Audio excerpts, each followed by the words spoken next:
Heavy is the head that has to manage all of this. Hey everyone, welcome back to my channel. We're now incentivized to buy what we already buy. Fumbling through college had me building. I also got some done on the other side. And that was right around, I would say, May, maybe, right before renewing the lease for this property. Welcome to the channel, Martha. Thank you for having me here. Oh, I was going to say, I am getting up in their names, I'll tell you what. Bills paid by other people, life was never this good. I had to step back, knowing that it's... Hey everyone, welcome back to the channel. So today I wanted to talk about the shortage of starter homes in America today. So in 1920, we used to have over 400,000 starter homes being built in America. Now in 2024, there was less than 200,000, so less than half of the same amount of starter homes that are being built in America today. Now, a starter home is considered a home that is less than 1,400 square feet. So any home that is less than 1,400 square feet was typically considered a starter home. But these homes are now being priced out of the everyday consumer because more people are opting in for a single family dwelling situation. What does that mean? That means that when most people are looking for a home, they're married with children and they're looking for a situation. I don't want to say that one person is the cause of this, but there's a lot of factors that may cause it. For example, the high emphasis on education has caused people to be studying until their late or mid 20s, and then getting into the workforce, paying off debts, and getting financially stable has taken people into their 30s, and then finding a suitable relationship to where you feel comfortable, you're married and have children, that's taking you into your mid 30s, right? And so now the average person buying a home went from 32 all the way to 38, right? So now we have the average person buying a home in 2025 at 38 years of age. So at 38 years of age, you're not necessarily looking for a starter home. You're looking for a family dwelling, a single family dwelling. You're not looking for a duplex. You're looking for a single family dwelling, right? And so that has taken away from what we used to consider, the starting point for most people, age 32, a home less than 1,400 square feet, something to build a little bit of equity that you would then sell and buy your family dwelling.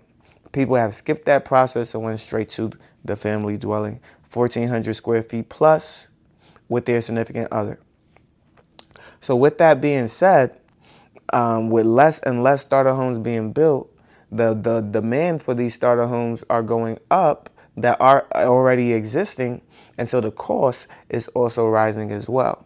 When I look at the cost on the starter home that I bought, I can absolutely see that it is rising astronomically, but there is a lots of land to build these homes.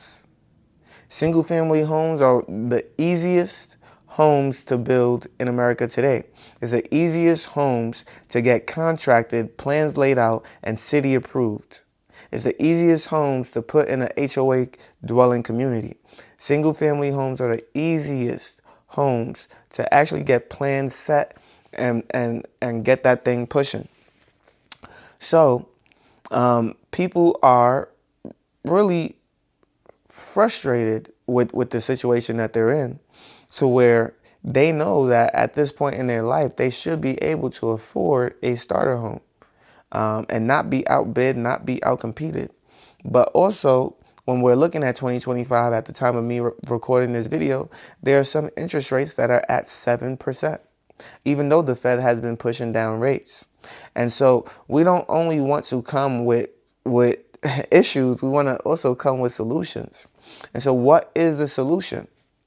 In 2021, I was getting beat out of properties. Like, people were putting 5,000, 10,000 over asking. And I was just trying to wrap my head around, why are they doing that? And not knowing that interest rates were historically low, and understanding that I could have absolutely just did the same thing, got these properties and been okay, I decided to not pay the extra 10 grand and be cheap and conservative with my money. So because of that, I lost out on so many opportunities during that time that I could have had access to. Now, granted, I still did well in that real estate market, but I could have done even better, right? Here's the opportunity for you. Even saving money now in 2025 is horrendous because it's not going to get you where you want to be, and inflation still being super high is still eroding your money faster than you can save it. Now, interest rates are supposed to go down as inflation has calmed. Inflation is under 4%, but our mortgage rates are still above 7%. And what they're saying is there's very low demand in the mortgage business. There's not a lot of people that are actually trying to sell their homes and property. And so people are staying in their homes a lot longer because 45% of people still have an interest rate that is under 4%. 45% of people. Let me say that again. 45% of people still have an interest rate under 4%. Now, this will absolutely change. This will absolutely change. And the reason for that is there used to be 80% of people with an interest rate under 4% just 3 years ago. So what happened?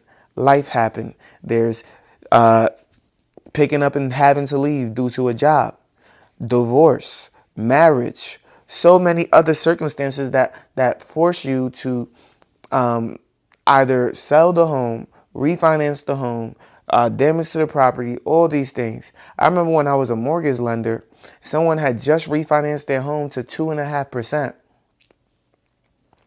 And then the interest rate went up to 4%, but now their roof is damaged and they need a deposit on it. So they had to refinance their home, take $20,000 out, and they went from 2.5% to 4% with an extra $20,000 taken out after they just paid closing costs on a 2.5% down.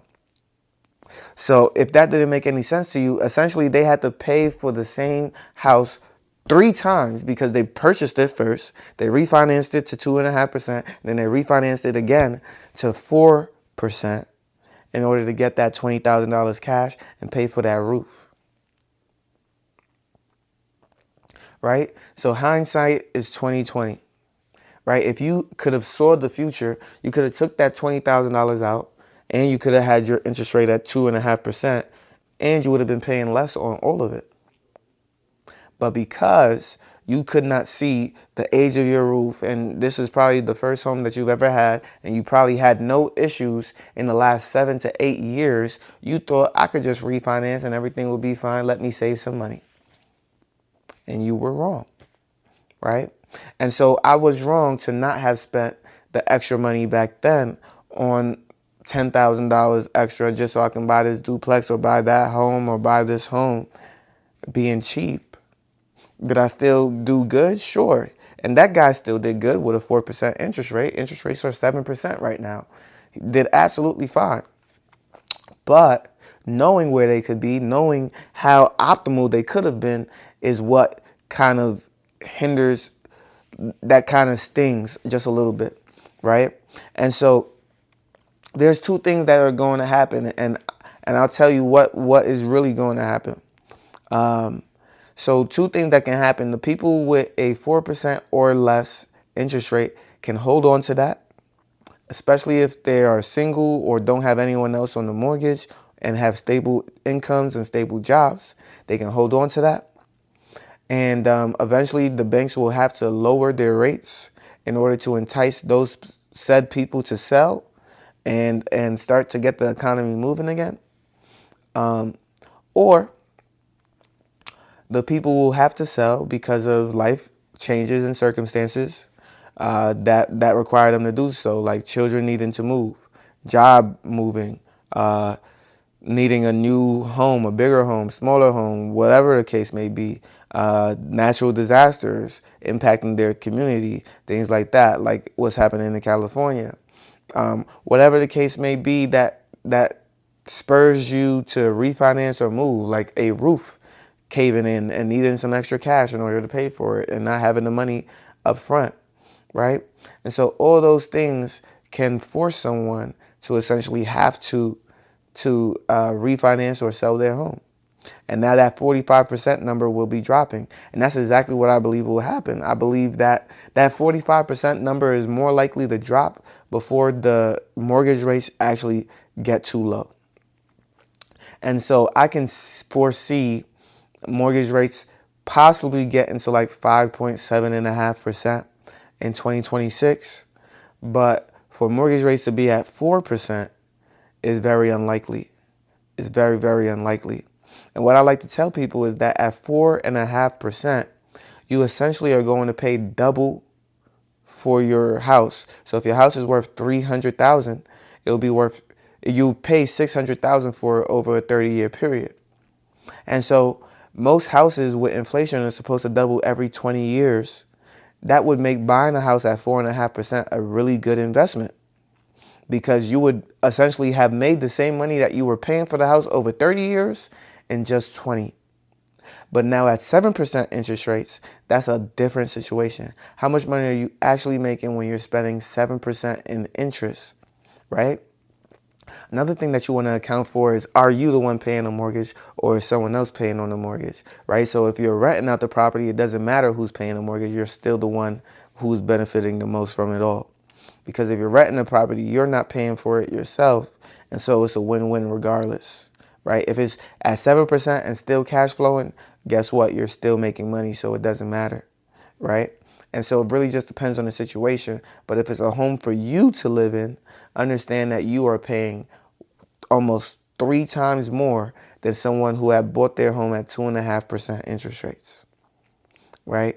And so even if you guys make the same money, $100,000 each, there's someone who is paying a third of what you're paying for the same home. And so therefore they are in a better financial position. So now to answer your question, because I said this a few times, what to do. If you are looking to buy a home, especially if it's a primary residence for yourself, you have no choice but to save. You should save in a high interest savings account. This is not money that you invest in the stock market. In order to do so, you must try and tackle different events. A lot of the people who watch my channel are between 20 and 36 years old. And so a lot of you either have a child or you have no children.